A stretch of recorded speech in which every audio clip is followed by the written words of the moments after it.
হরে কৃষ্ণ। আগামী 24শে এপ্রিল এই বছরের প্রথম একাদশী বরুথিনী একাদশী। তো আজকের ভিডিওতে থাকছে এই বরুথিনী একাদশীর মাহাত্ম্য কথা নিয়ে। বৈশাখ কৃষ্ণপক্ষিয়া বরুথিনী একাদশী ব্রত মাহাত্ম্য ভবিষ্যত্তর পুরাণে যুধিষ্ঠির শ্রীকৃষ্ণ সংবাদে বর্ণনা করা হয়েছে। যুধিষ্ঠির মহারাজ শ্রীকৃষ্ণকে বললেন, হে বাসুদেব, আপনাকে প্রণাম। বৈশাখ মাসের কৃষ্ণপক্ষের একাদশী কী নামে প্রসিদ্ধ এবং তার মহিমাই বা কী, তা কৃপা করে আমাকে বলুন।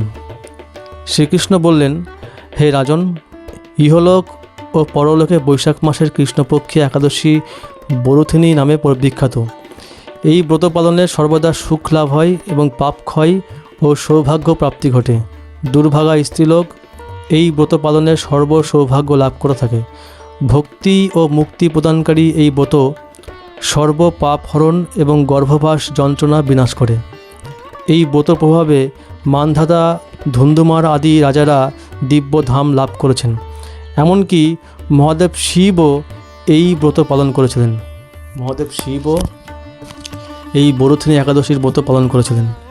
10,000 বৎসর তপস্যার ফল একমাত্র এক বরুথিনী ব্রত পালনে লাভ হয়। 10,000 বছর যদি তপস্যা করে কেউ, সেই তপস্যার ফল একটা বরুথিনী একাদশীর ব্রত পালন করলেই লাভ হয়ে যায়। যে শ্রদ্ধাবান ব্যক্তি এই ব্রত পালন করেন তিনি ইহলোক এবং পরলোকে সমস্ত প্রকার বাঞ্ছিত ফল লাভ করেন।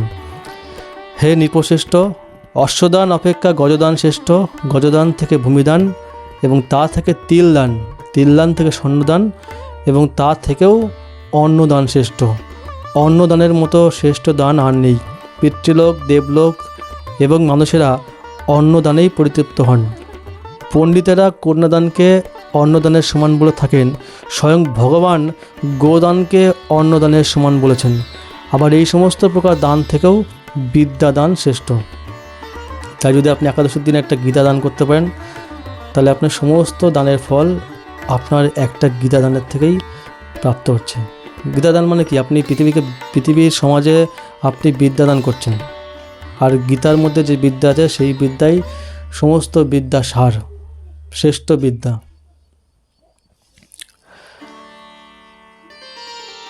তাই বলছে যে সমস্ত প্রকার দান থেকেও বিদ্যাদান শ্রেষ্ঠ। কিন্তু এই বরুথিনী ব্রত পালনে সেই বিদ্যাদানের সমান ফল লাভ হয়ে থাকে। কিন্তু আপনি যদি কিছুই না করতে পারেন, শুধুমাত্র এই বরুথিনী একাদশীই পালন করতে পারেন ঠিকঠাকভাবে, তাহলে আপনার সমস্ত ওই বিদ্যাদানের ফলটাও আপনি লাভ করতে পারেন। পাপমতী যেসব মানুষ কন্যার উপার্জিত অর্থে জীবন ধারণ করে, পুণ্য ক্ষয়ে তাদের নরক যাতনা ভোগ করতে হয়। তাই কখনও কন্যার উপার্জিত অর্থ গ্রহণ করা উচিত নয়। যে ব্যক্তি বিভিন্ন স্বর্ণলঙ্কার সহ কন্যাদান করেন, তার পুণ্যের হিসাব স্বয়ং চিত্রগুপ্ত করতে অসমর্থ হন, কিন্তু বরুথিনী ব্রত পালনকারী কন্যাদান থেকেও বেশি ফল লাভ করে। বলছে আপনি কন্যাকে সোনার উপর সাজিয়ে সেই কন্যাকে সৎপাত্রে তুলে দেবেন, কন্যাদান করবেন, তার যে ফল তার থেকেও বেশি ফল পাবেন আপনি যদি এই বরুথিনী একাদশীর ব্রত সঠিকভাবে পালন করতে পারেন।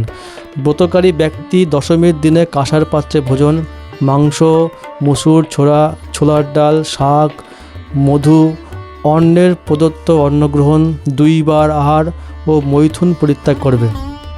মানে একাদশীর আগের দিন দুধ, ক্রীড়া, নেশাজাতীয় দ্রব্য, দিবানিদ্রা, পরনিন্দা, পরচর্যা, প্রতারণা, চুরি, হিংসা, মৈথুন, ক্রোধ, দিবানিদ্রা, মিথ্যা বাক্য, এই সমস্ত জিনিস একাদশীর দিন বর্জন করতে হবে। কাঁসার পাত্রে ভোজন, মাংস, মসুর ডাল, মধু, তেল, মিথ্যা ভাষণ, ব্যায়াম, 2 বার আহার ও মৈথুন এইসব দ্বাদশীর দিনে পরিত্যাজ্য। মানে একাদশীর পরের দিন এই সমস্তগুলো করা যাবে না। হে রাজন, এই বিধি অনুসারে বরুথিনী ব্রত পালনে সকল প্রকার পাপের বিনাশ এবং অক্ষয় গতি লাভ হয়। যিনি হরিবাসরে রাত্রি জাগরণ করে ভগবান জনার্দনের পূজা করেন, তিনি সর্বপাপ মুক্ত হয়ে পরম গতি লাভ করেন। তাই সূর্যপুত্র যমরাজের যাতনা থেকে পরিত্রাণের জন্য পরম যত্নে এই একাদশী ব্রত পালন করা আমাদের কর্তব্য। বরুথিনী একাদশীর ব্রতকথা শ্রদ্ধাভরে পাঠ বা শ্রবণ করলে সহস্র গোদানের ফল লাভ হয় এবং সর্বপাপ থেকে মুক্ত হয়ে বিষ্ণুলোকে গতি হয়। তো এই ছিল আজকের ভিডিওটি। যদি ভালো লেগে থাকে তাহলে আমাদের চ্যানেলটি সাবস্ক্রাইব করে আমাদের সঙ্গে যুক্ত হন এরকম ধরনের ভিডিও আরও পেতে।